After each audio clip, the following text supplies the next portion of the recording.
شہنشاہ جنات سے کہا کہ پریشانی مجھے نہیں بلکہ اس بچی کو ہوئی ہے، اس کا تو پورا گھر برباد ہو گیا، سسرال والوں نے اسے گھر سے نکال دیا، نہ جانے اب اسے واپس لینے آئیں گے یا نہیں۔ پھر مولوی صاحب کہنے لگے بیٹی اب پریشان ہونے کی ضرورت نہیں، ہمیشہ کے لیے وہ جن ذات تمہاری زندگی سے چلا گیا ہے، اب تم خود بھی اپنے اندر بہت سی تبدیلیوں کو محسوس کرو گی۔ مولوی صاحب کی بات پر میں خوش ہو گئی۔ پھر امی مجھے اپنے گھر لے آئیں۔ اب میں 3 دن رات اپنے شوہر کا انتظار کر رہی تھی، کیونکہ وہ کاروبار کے سلسلے میں بہت زیادہ مصروف ہو گئے تھے، مجھ سے کئی دنوں سے ملنے بھی نہیں آئے۔ لیکن ایک دن میری ساس آئیں، امی سے کہنے لگیں کہ تمہاری بیٹی کو ہم بہت جلد طلاق بھجوانے والے ہیں، کیونکہ اب میں اپنے بیٹے کی دوسری شادی کر دوں گی۔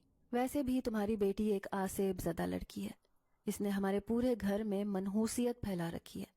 یہ سن کر تو میں رونے پیٹنے لگی۔ امی نے مجھے تسلی دی، کہنے لگی ایسا نہیں ہو سکتا، تمہاری ساس جھوٹ کہہ رہی تھی، آنے دو ریحان کو، میں اس سے بات کرتی ہوں۔ لیکن میری ساس کہنے لگی کہ ریحان بھی اس بات پر راضی ہے، وہ جلد ہی تمہاری بیٹی کو طلاق نامہ بھیج دے گا۔ یہ کہہ کر وہ چلتی بنی۔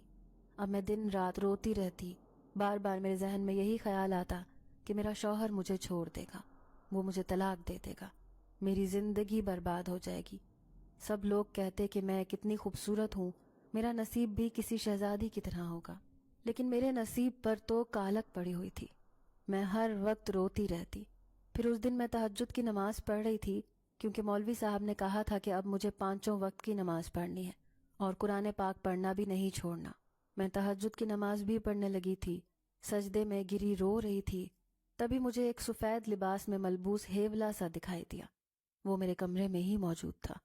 اسے دیکھ کر میں خوف زدہ ہو گئی، تو وہ مسکراتے ہوئے کہنے لگا رو مت بیٹی، تمہارے ساتھ کچھ بھی غلط نہیں ہوگا، ہمارے ایک جن ذات کی وجہ سے تمہاری زندگی خراب ہوئی ہے، لیکن اب میں تمہارے شوہر کے پاس جاؤں گا، اسے سمجھاؤں گا کہ وہ تمہیں کبھی بھی نہ چھوڑے، تم ایک نیک لڑکی ہو۔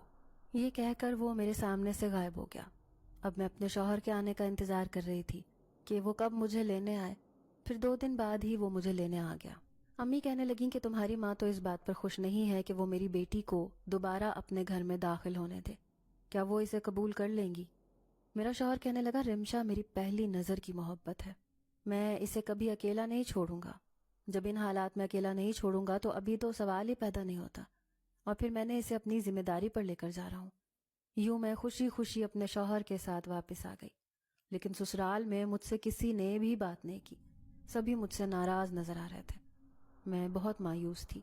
پھر میرا شوہر سمجھاتے ہوئے کہنے لگا کہ گھبرانے کی ضرورت نہیں ہے، آہستہ آہستہ سارے حالات ٹھیک ہو جائیں۔